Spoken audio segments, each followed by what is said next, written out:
Kali ini gue mau cerita di video ini nggak pakai openingan, nggak pakai halo-haloan. Gue mau langsung cerita aja. Gue nggak tahu nih cerita sedih apa cerita apa gitu ya. Tapi ini cerita nyata keluarga gue. Jadi kemarin anak gadis gue kecopetan di daerah Senen. Handphone iPhone-nya dicopet sama orang. Terus dia telepon gue. Terus gue bilang, udah Nduk, pulang aja Nduk. Pulang aja, ya habis ngurusin laporan, dia aku pulang Pak. Dia pulang, udah dia ketemu sama ibunya, suruh ganti baju, suruh beres-beres lah, mandi, terus makan. Si ibunya bilang gini, udah nggak apa-apa, anggap aja koin penyok, gitu. Terus gue juga bilang kan, iya udah santai aja, anggap aja koin penyok. Nah ini anak gue kan nggak ngerti ya, maksudnya koin penyok apa sih? Orang gue lagi kehilangan handphone, ini orang tua malah bokap nyokap malah koin penyok aja. Udah. Singkat cerita, dia selesai makan, dia masuk kamar, gue samperin. Kamu mau tahu nggak cerita koin penyok? Ya aku pengen tahu kenapa sih itu koin penyok. Bapak sama ibu ngomongnya koin penyok kenapa sih? Nah gue ceritain lah koin penyok ini. Sebenarnya cerita koin penyok ini udah lama ya, lama beredar di medsos. Gue sendiri tahu cerita ini pada tahun 2017 di Facebook, dan 2018 apa gue share lagi tuh, gue reshare lagi, gue sebarin karena khususnya buat gue sama bini gue, cerita ini mengena banget gitu ya. Nah ini gue ceritain ke penonton YouTube Rasti Garasi. Jadi ceritanya gini, koin penyok. Seorang lelaki parubaya, kondisi keuangannya lagi morat-marit, lagi bokeh lah intinya. Dia udah puyeng aja kan, nggak punya duit tuh memang bikin puyeng. Dia jalan, tiba-tiba kakinya terantuk kesandung sesuatu, keluntung kurang lebih gitu bunyinya. Nah dia apaan sih nih yang ngebungkuk nih, dipungut lah dia tuh, walau sambil gerdengan tapi dipungut juga. Kirain apaan, nggak taunya cuma koin penyok. Tapi koin penyok itu walaupun dia gerdengan, koin penyok itu dibawa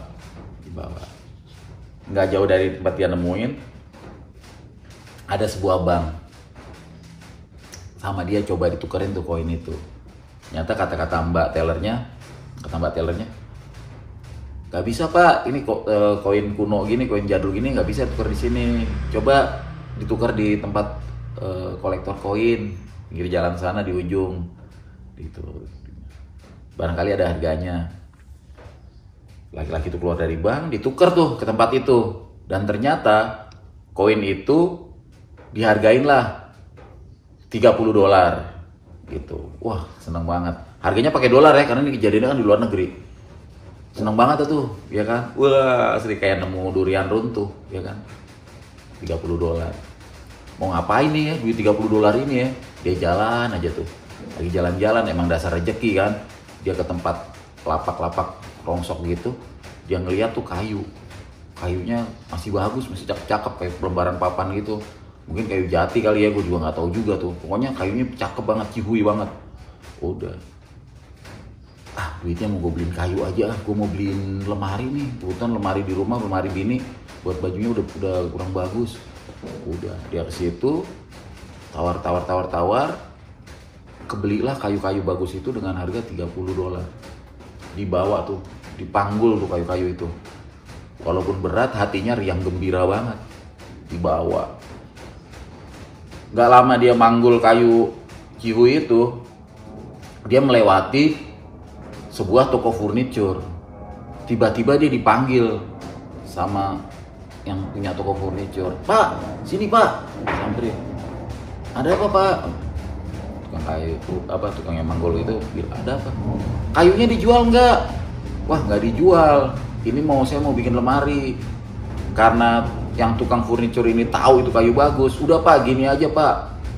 Bapak pilih lemari yang di sini nih, yang daerah sini, kita barter aja sama kayu yang punya bapak. Wah, girang bukan kepalang.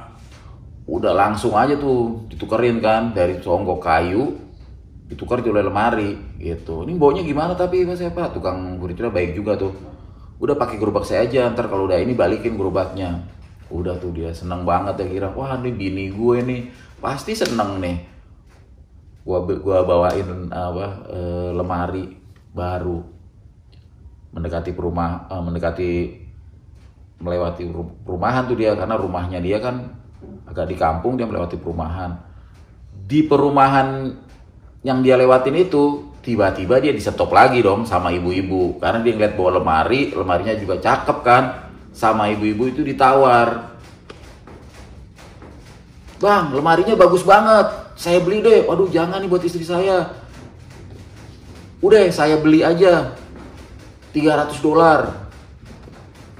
Nggak dikasih kan. Akhirnya tawar-menawar, akhirnya dilebihin lah sedikit, akhirnya dibelilah lemari itu $350. Dibelilah, singkat cerita ya. Kemudian dibalikin lah tuh gerobaknya ke tukang furniture, dia pulang ke rumah. Dia padahal udah mau sampai deket rumah nih, teman-teman. Tiba-tiba dia kepengenan nih ngeliat duitnya. Waduh, gue mau ngeliat duitnya lagi nih. Dihitung lagi dengan senengnya. Waduh, nggak nyangka gitu hari ini gue dapet duit banyak kayak begini nih hari ini. Gue mau kasih bini gue pasti seneng banget. Lagi sibuk hitung-hitung, tiba-tiba mendadak datang preman bawa senjata, bawa pisau, ditodongin ke dia, mintalah duitnya. Ya udah, akhirnya duitnya dikasih kayak itu. Dari kejauhan sang istri melihat suaminya ditodong dan suami menyerahkan sesuatu. Sang istri berlari nyamperin, suaminya juga nyamperin, berjalan agak gontai. "Pak, ada apa?" gitu. "Ada apa Pak?" Ini. Si suami jawabnya sederhana aja, simple, sederhana, nggak panjang-panjang. "Nggak apa-apa Bu, cuman koin penyok." Nah, itu teman-teman, kurang lebih ceritanya seperti itu. Nah, kalau buat gue sama bini gue, makna singkatnya sih bahwasanya apa-apa yang kita miliki itu tadinya juga nggak kita miliki gitu. Jadi saat kita kehilangan juga, kalau hati kita ikhlas, hati kita dulu juga nggak punya gitu. Jadi ya udah, kita nggak akan merasa kehilangan gitu. Mungkin buat teman-teman sekarang kan yang lagi ngetop nih, yang lagi naik, sebenarnya sudah lama nih. Itu apa ya? Stoik ya kali ya. Model-model kayak stoik gitu deh.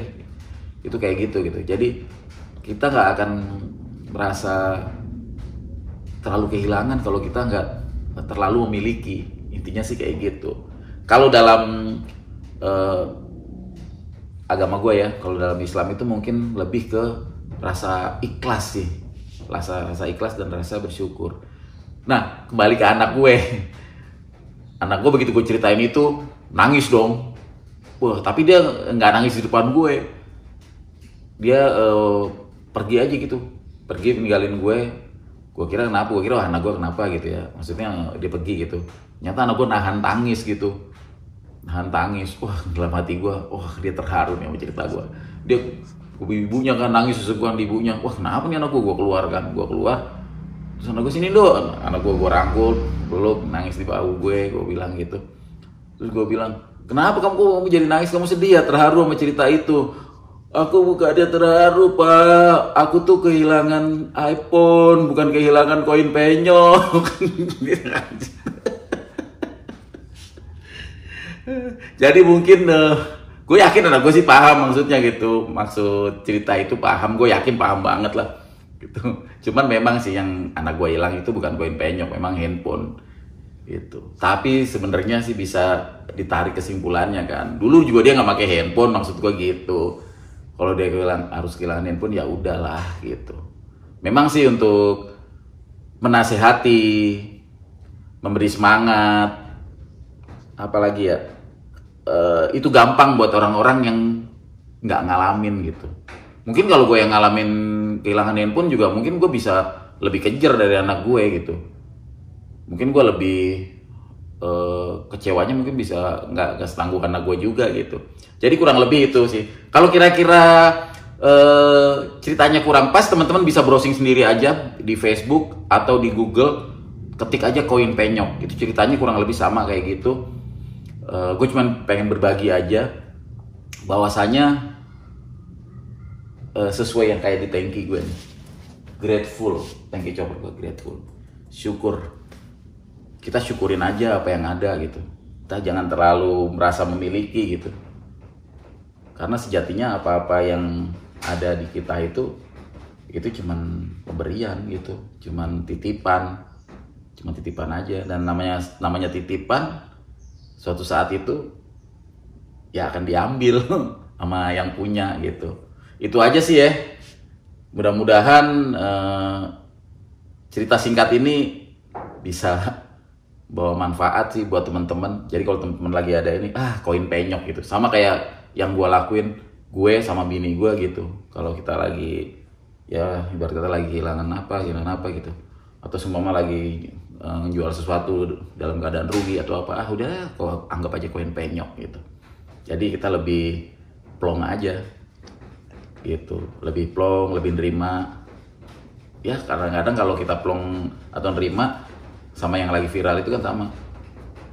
Nongkrong di pinggir empang juga kadang-kadang jadi plong gitu. Yaudah gitu aja ya teman-teman ya. Karena bukanya juga nggak pakai pembukaan, penutupannya juga nggak pakai penutupan. Mudah-mudahan tayangan ini bermanfaat. Udah itu aja. Mudah-mudahan besok gue bisa kasih cerita-cerita lagi yang lebih cihuy lagi. Thank you.